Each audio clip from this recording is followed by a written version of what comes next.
कंधमाल बालीगुड़ार पणसपड़ी अंचल देखा मिली दुर्लभ फूल ब्रह्मकमल। यार दर्शन पर स्थानीय अंचल गहली जमी बेले फूल को दक्षिण काली और शिवों लग जाइछि। बालीगुड़ा अंचल पणसपड़ी अंचल नीलमाधव पंडा बासभवन में दीर्घ 2 वर्ष पर यह ब्रह्मकमल फूल फुटी। रीतिनीति अनुजाई मंदिर को नहीं भगवान पाखरे लग जाइछि।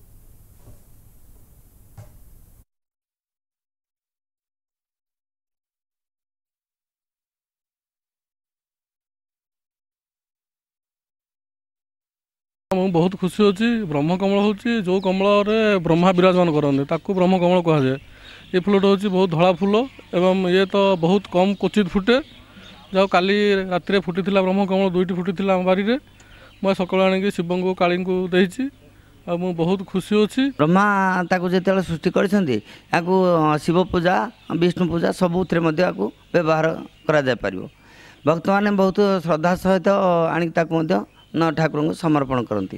ये फूलटी समान संध्या 6टारू राति 12टा भितर संपूर्ण भाव फुटे।